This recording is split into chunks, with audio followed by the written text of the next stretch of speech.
Hello, my name is Alvaro Alves Mil, and I am the author of the book Enigmas of the English Alphabet. My book describes the peculiarities of English spelling and pronunciation from the viewpoint of a foreign language speaker. I would like to tell you why I wrote this book and why I have started this podcast. My story started around the year 2000 when I worked for an international corporation as a software engineer. Now, I am originally from Lima, Peru, and my challenge at the time was to improve my English pronunciation.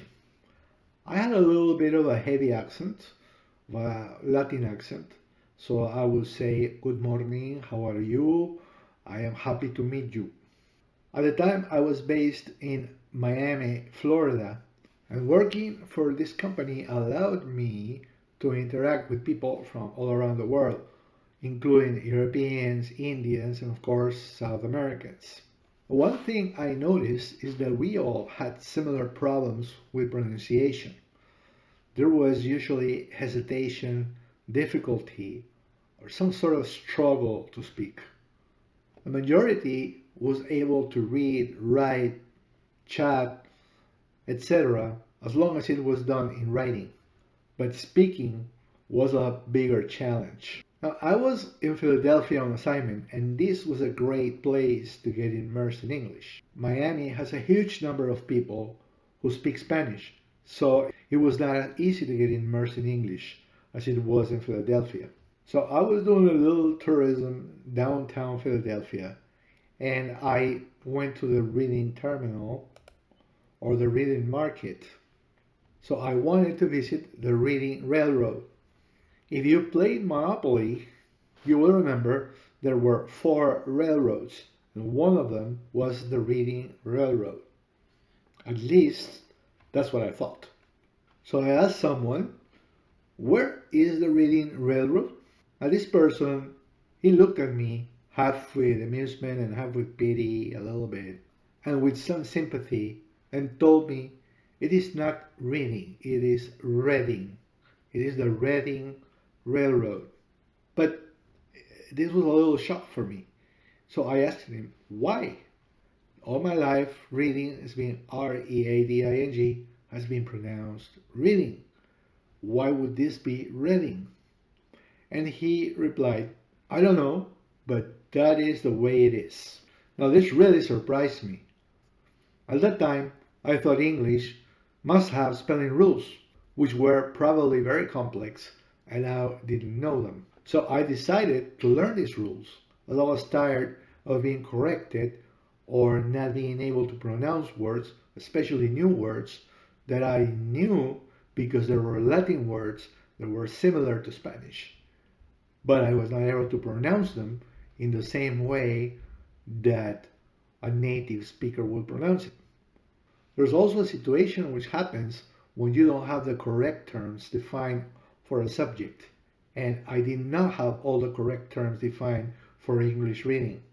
When you don't know all the rules and all the definitions, you tend to get into a situation, you get into a doubt, you get several phenomena that can happen to you. This has been studied elsewhere much better, but I'm just pointing out that there is a situation that can sometimes involve physical reactions on a person when you don't understand a symbol or a word.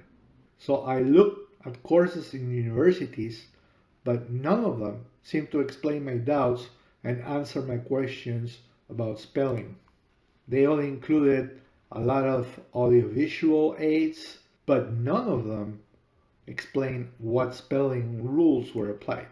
I was able to reach the pronunciation editor at the Merriam-Webster dictionary, which is one of the major dictionaries in English, and I asked him how the spelling and pronunciation of words was determined in the English language.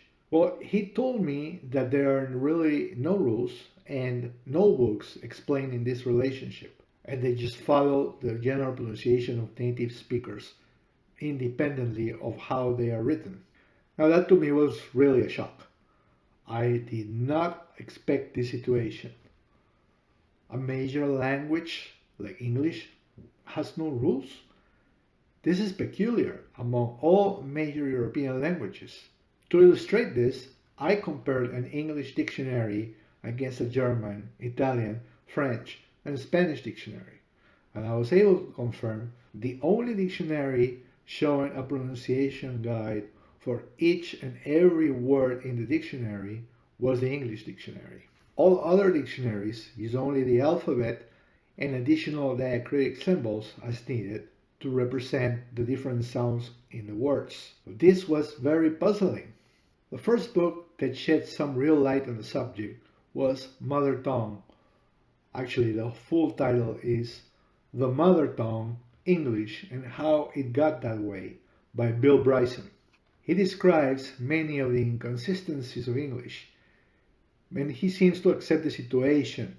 But sometimes he talks about inconsistencies of English that are actually shared with other languages. He would talk about something in English as if it was English, which actually was probably a Latin problem, and he was not probably aware of that. However, he did explain a few things, such as the use of the schwa and the way that English varied during the Great Vowel Shift, and many others that actually helped me a lot.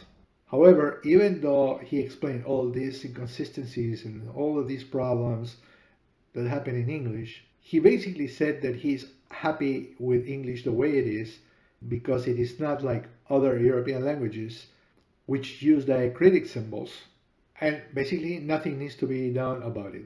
So he talks about a problem, he says it is a problem, and then he says it's not really a problem. Unfortunately, this viewpoint perpetuates these problems. Normally, for me as a foreign language speaker, this wouldn't really affect me. But now that English is the international language, there are millions and millions of people that are probably affected by this situation, and many of whom struggle to understand and learn this language. So here's a valid question. Is this the best way? Does English have a scientific approach? Now, interestingly enough, I continued the research and I found that all English scribes actually followed the rules from Latin and that Old English was a regular language. In other words, it followed the rules of Latin, it followed the rules of the Latin alphabet, and it represented one sound with one symbol. As a matter of fact, they added a few symbols because they realized that Latin didn't have all the sounds that they needed in the language. But basically, Old English was a regular language.